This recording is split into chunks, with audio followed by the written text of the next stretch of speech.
Rome. Often on this channel we talk about Rome, Roman Empire, ancient Rome. But we most of the times focus on either imperial times or republican times, the times of splendor and power. But today we're going to go all the way back to the very foundation of what will become the Caput Mundi.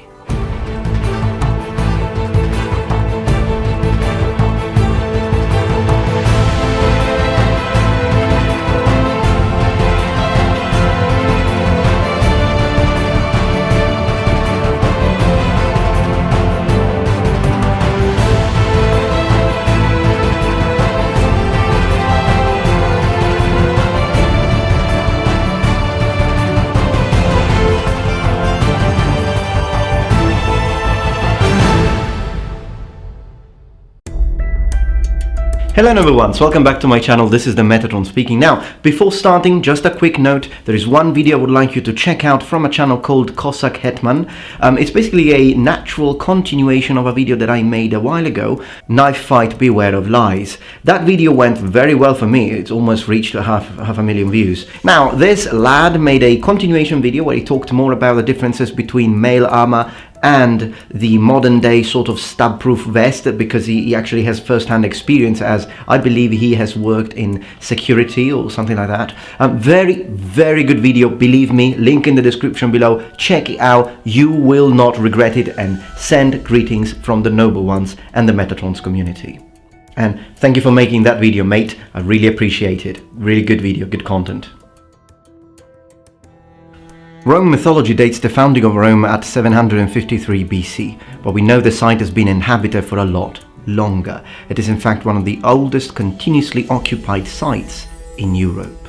If we wish to learn more about the very first inhabitants of the early settlements that will become Rome, then we will probably have to look all the way back to the Neanderthals, or Homo neanderthalensis. Probably the earliest remains of settlements were in the area called Valchetta, with human remains dating 65,000 years ago, and another dating 60,000 years ago in Torre Spaccata Street.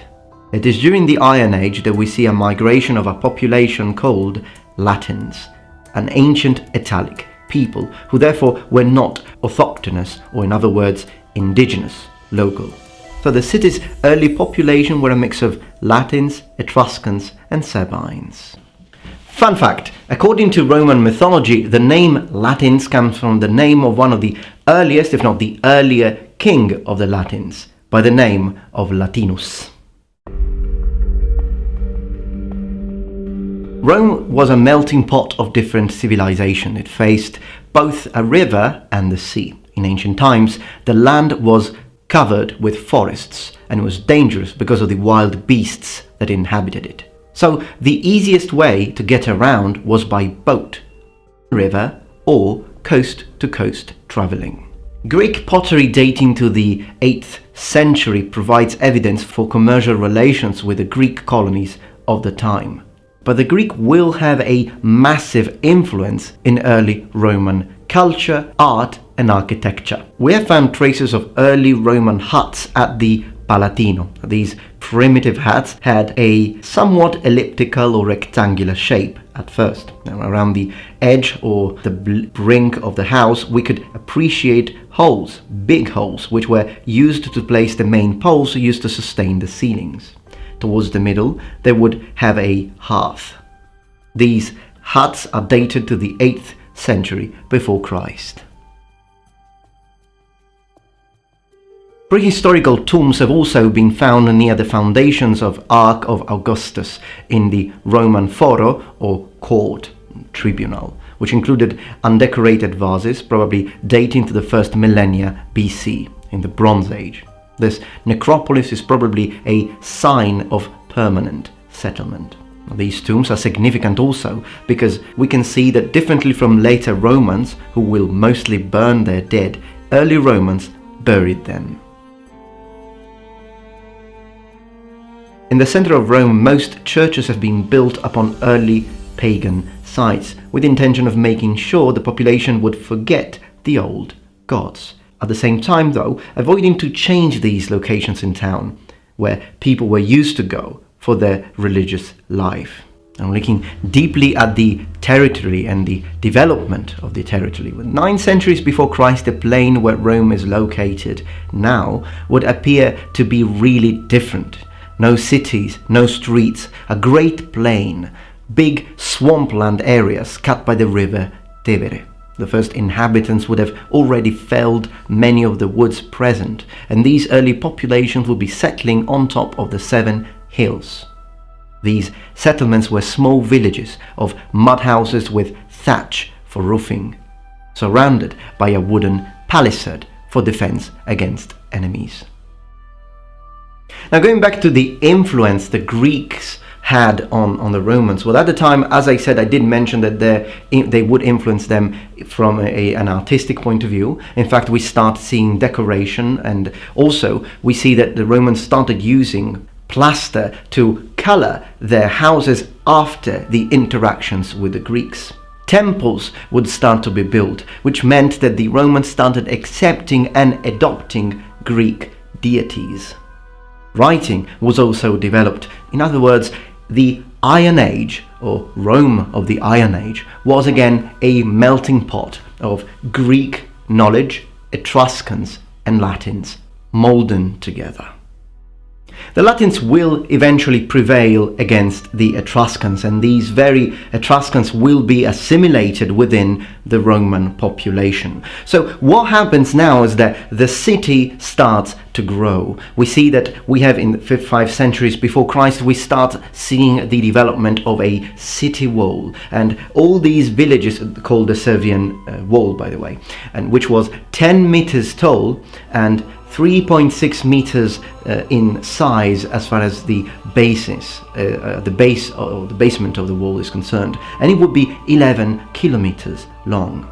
The small villages on top of the 7 hills will start merging together. They would join to create one large city. And as time passes, when we reach 100 years before Christ, the city will already have over 500,000 inhabitants, and by 100 AD, the city will have doubled its size, having 1 million inhabitants, making it the biggest city in the Mediterranean area.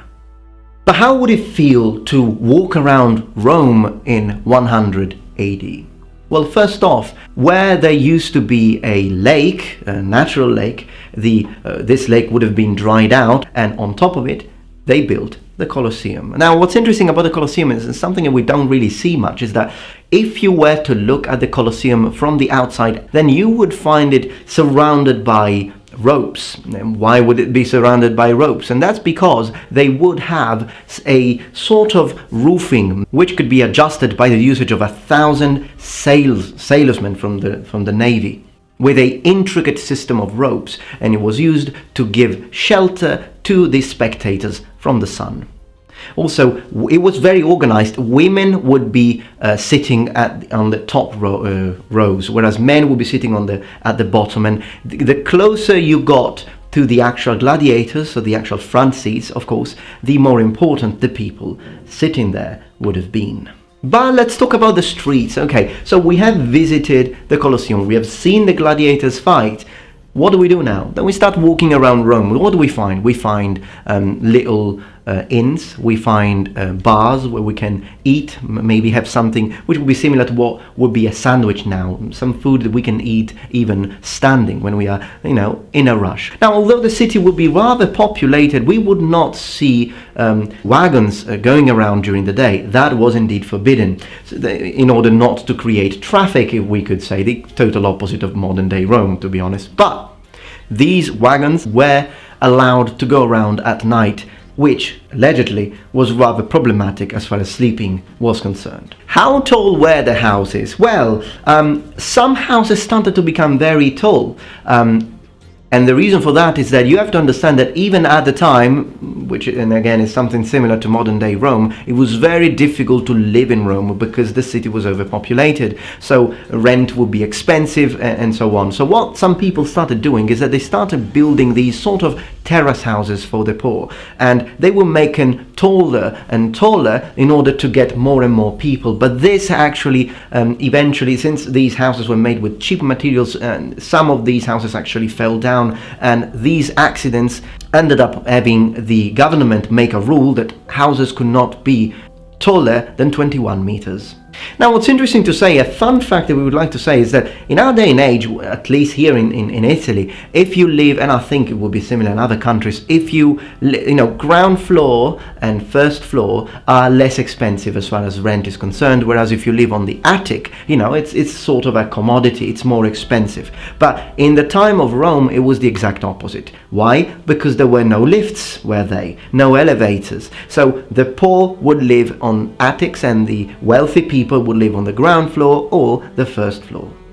Now, another difference that we would see if we were to enter a house of a rich person would be that we would find a bathroom. Well, there's something similar to a bathroom anyways, a wooden bathroom perhaps. But what's really funny and perhaps strange is that these bathrooms were next to the cooking area.